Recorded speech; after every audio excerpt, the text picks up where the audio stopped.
I'm at the Royal Perth Yacht Club, and we're here today for a drug forum talk that's been organised by the Council for National Interest.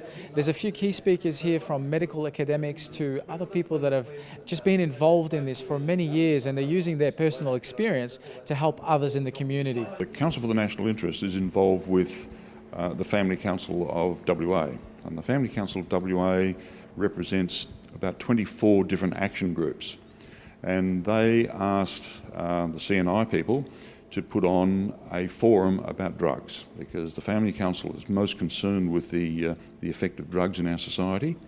So we thought it was a worthwhile endeavour. So we did a bit of research. I've spent nearly 2 months researching it and determining what sort of forum we would put together. And out of that came an arrangement where we got somebody from Drug Free Australia and a local chap, Peter Lyndon James from Shalom House. He was invited along to give a practical side of rehabilitation. And then Professor Stuart Rees from Brisbane. Well, I spent 26 years myself in institutions and prisons from the age of 9 up until 31. And a lot of us don't want to be who we are, but we don't know how to change. And every time I did try to change, I tried to hang around the normal people and the geeks, the people who weren't doing what I was doing, but I felt like I was a weed that I didn't belong, so I went back to where I felt comfortable. But the problem is, where I felt comfortable, everyone was doing what I didn't want to do. And my whole life I just wanted to be normal. I just wanted to be a geek. Mum, dad, family holiday, one school. But now I've found a way out. And so what I try to do is help others come out the same path where I've just taken. Discipleship. Currently 53 residents, 22 staff, and I've raised up teams of disciples. So we just disciple people to disciple people. And we come alongside them and guide them in making life choices. People are hedonistic.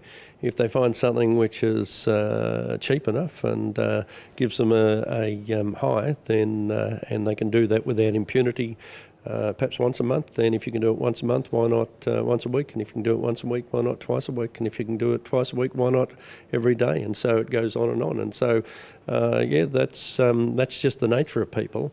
And it's really an issue of identifying when that starts to go pear-shaped, getting hold of people and shifting them out of that and getting them back on a new course and action, rather than waiting until they're entrenched in some network and then try and dig them out. We are trying to get people to enjoy their lives, make the best of their lives. I mean, they're put on this earth for a purpose, and let's make sure that they have the best opportunity available to make the best use of their skills. Sick and tired of nothing happening about it.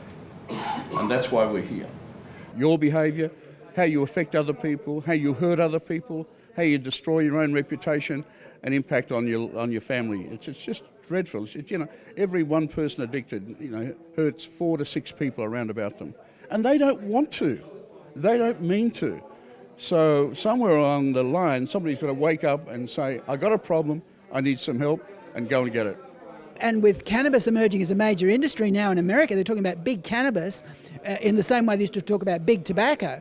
So you've actually got a confluence of two nightmares in one. You've got big tobacco rerun as big cannabis, a gross failure of duty of care of telling, because remember, the people who are going to smoke a lot of this cannabis are in their 20s and 30s. That's when people have, that's when people have their children. So we are very, very worried about what could be down the track. But as long as it's in the dark, they're in a prison. When you stick a pick in your arm or smoke a pipe or pop a pill, it's like getting on the train. And on the train, it's lots and lots of fun. But what happens is the train, it starts picking up speed. It gets faster and faster and faster until one day you look up and everyone's jumped off. The conductor's are gone, the windows are shut, the doors are locked, and the only way you get off the train is when you hit the brick wall. And it always ends in a big finale. You're either in dead, you've lost your wife, you've lost your children, you've lost your home, or you're in jail. You're at the bottom of the bottom of the bottom, you lost everything. It's really hard to get off that train, but the best way to get off the train is to tell the truth. Tell someone you're struggling. Speak up before it's too late. We've got a fantastic opportunity to do wonderful things in our lives. We've seen what has come from before, from previous generations, and future generations should be able to do as good, if not better, building on the knowledge of the past.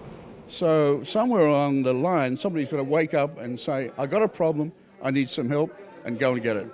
You get picked up again, you get dumped back out again, straight back in the community, there we go, round and around and around, without a nexus to break it. Bass Tadros for Undercurrent.